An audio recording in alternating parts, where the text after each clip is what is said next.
Et c'est donc, Loïc, je te laisse le présenter. Gérard Dahan, mais qui ne connaît pas Gérard Dahan? Non mais le clin d'œil, parce que Stéphane sait que c'est ensemble que l'on a fait nos premiers événements dans une autre vie avec la communauté achat. Donc je suis très fier que Gérard Dahan soit là avec nous ce soir. Gérard, quelques mots sur Corcentric. Très rapidement, Corcentric, nous sommes aujourd'hui tout à fait compatibles avec les ERP et les systèmes de comptabilité.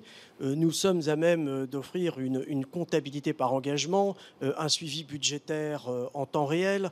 Nous sommes à même aussi de proposer des pistes d'audit, des contrôles financiers. Mais enfin, en un mot, aujourd'hui, Corcentric est au cœur de la préoccupation des directions financières avec le sujet de la dématérialisation des factures pour être en conformité, bien sûr, avec la loi de 2023. Voilà. Parfait, merci Gérard. Gauthier, alors, valorisation de la fonction.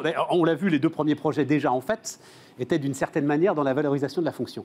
Donc, dis-nous un petit peu ce qui s'est passé. Alors, tous les projets valorisent la fonction, mais il a fallu trouver des critères. Donc, on s'est attaché aux critères de la créativité et de l'originalité, à celui de la visibilité et à celui de la modernité. Et ce qu'on a vu, ce que le jury a vu, c'est beaucoup de projets autour de la communauté finance, entre financiers, mais pas uniquement. On a vu des projets qui permettaient de contribuer à élever, je dirais, le niveau de connaissance sur les aspects financiers en dehors de cette sphère auprès des métiers. Donc un vrai décloisonnement. Et j'ai noté aussi dans cette catégorie un usage intéressant des technologies digitales, la vidéo, les outils communautaires, pour justement rendre accessible une fonction qui est parfois un peu perçue comme une fonction technique ou réservée à des spécialistes. Tout à fait. Au fond, c'est le marketing des directions financières. Ouais. Juste, Gérard, le marketing des projets, c'est un point qui te tient particulièrement à cœur, je crois. Particulièrement à cœur. Et en plus, tu sais que j'ai eu beaucoup de plaisir à coacher les différents candidats. Oui. Donc, ce marketing, je les ai poussés un peu dans les retranchements pour aller chercher les points qui étaient essentiels pour essayer de gagner ce trophée. Donc, ça a été un véritable, vraiment un moment très sympa que j'ai partagé avec eux. Et sans le dévoiler, tu avais un favori? J'avais un favori qui n'a pas gagné. Ah. Attends, le podium d'abord. Donc, le podium. À toi. Alors, dans la catégorie valorisation de la fonction, les finalistes sont Cultura avec le projet 3 minutes pour comprendre, Thales avec le projet HR for Finance et Veolia avec le projet Passeport Finance. Et le vainqueur est...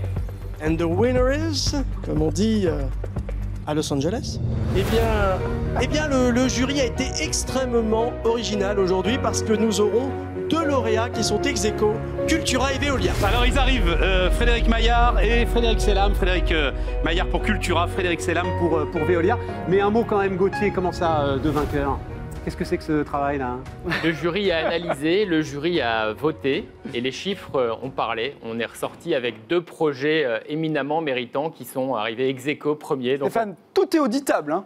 Ne viens pas nous challenger sur les chiffres, tout est auditable. Voilà. Moi, j'ai aucun problème. Et donc, on n'a pas voulu faire ce choix en coulisses et donc on a dû innover sur la manière de Alors, qui commence pour pitcher?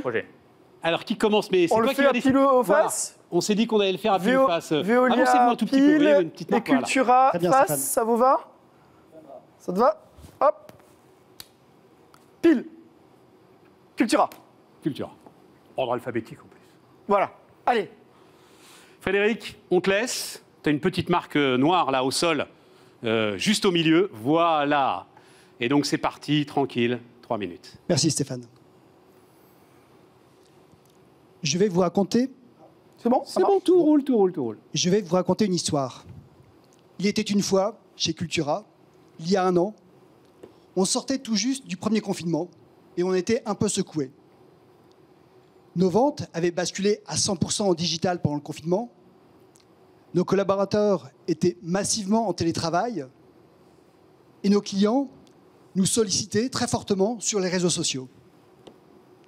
Tout cela bousculait nos manières de faire et cela bousculait aussi notre manière de lire la performance de manière plus globale, avec des indicateurs financiers, mais aussi extra-financiers. Alors on s'est dit, il faut que la DAF explique tout ça simplement à tous les collaborateurs. C'est là qu'est né le 3 minutes pour comprendre.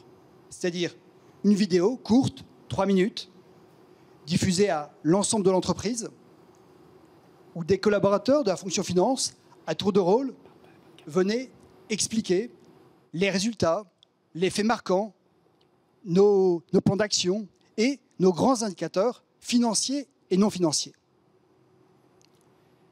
Alors, comment on s'y est pris? Simplement, on s'est réunis et on a réfléchi sur ce qu'on voulait dire et comment on voulait le dire. Par exemple, le fait de communiquer tous les mois sur notre baromètre client, sur notre baromètre collaborateur ou sur notre nouvel indicateur sur la diversité culturelle. Et on n'a pas voulu que ce soit simplement le DAF ou ses collaborateurs directs qui prennent la parole, mais que ce soit l'ensemble des collaborateurs finance qui, à tour de rôle, expérimentent le rapport à la caméra, le fait d'être sur le réseau social de l'entreprise. Alors pour ça, on s'est fait aider par une journaliste, car certains avaient une vraie appréhension à prendre la parole, mais pour eux aussi, quelle satisfaction d'être mis en avant et ainsi valorisé. Et au final, ce 3 minutes pour comprendre, c'est un vrai beau succès. Tout d'abord, parce que 2/3 des 4000 collaborateurs de l'entreprise nous regardent chaque mois, regardent la finance. Cela veut dire qu'on a réussi à installer ce rendez-vous. 4000. Ensuite, le 3 minutes fait partie du top 3 des posts les plus likés. Vous imaginez, la finance likée. Et enfin, on a réussi à donner envie à d'autres services, à d'autres directions, à communiquer plus simplement, plus directement, ainsi à mieux communiquer. Alors pour tout cela, on en est très, très fiers. Bravo Frédéric. Merci beaucoup, bravo. Parfait. Merci Stéphane. L'autre Frédéric Selam maintenant pour Veolia. Oui, viens à côté de moi. C'est parti. C'est parti pour 3 minutes. Top départ. N'a jamais rêvé de valoriser la fonction finance au sein de son entreprise? Eh bien, chez Veolia, on a réussi à le faire et on l'a fait de façon ludique. On a créé ce que l'on a appelé le passeport finance. Alors pourquoi avons-nous créé le passeport finance? On a créé le passeport finance parce que le jargon des financiers est incompréhensible pour les opérationnels. On pense également que les enjeux de la finance doivent être partagés avec tous les collaborateurs du groupe Veolia. Et enfin, nous pensons que chaque collaborateur a un rôle à jouer dans les enjeux de la finance.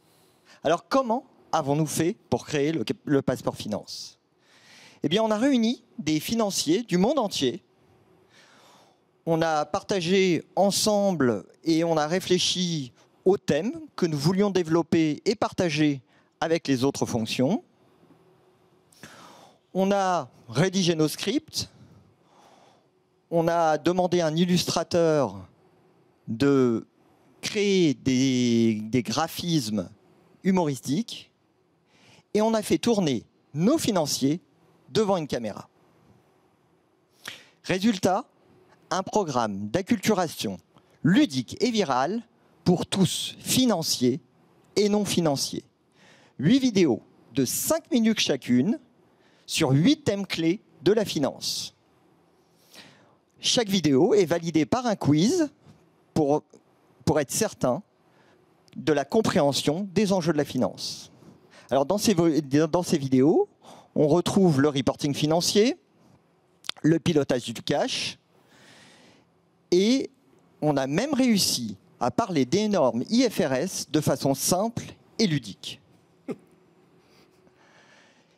Et ce qui est incroyable, c'est que ça a fait un buzz chez Veolia. Ça nous a même surpris. En 3 mois, 8000 collaborateurs ont passé le passeport finance avec 91% de recommandations et 97% de satisfaction. Nos 2 sponsors, le numéro 2 et numéro 3 du groupe, en sont fans, ils l'ont passé. Ils pensent que le contenu est clair, synthétique et à la portée de tous. Le passeport finance va être intégré dans le parcours des financiers pour les nouveaux entrants chez Veolia. Et pour nous, le pari est gagné. Pour résumer, le passeport finance, c'est le YouTube de la finance. Notre président en parle et bientôt vous en parlerez aussi. C'est parfait. Merci beaucoup, messieurs. Quel art du storytelling. Absolument. Et puis, donc, Gérard, puisqu'ils sont tous les deux là et qu'il y avait 3 nominés, on sait quel est ton favori, en fait. Eh ben non, il était même pas dans les 3 premiers. Il était pas dans les 3 premiers. Bon, on vous remet vos trophées. Merci infiniment. Et vous sortez par le devant de la scène. Merci beaucoup. Merci. Merci. Bravo. Merci, Gérard.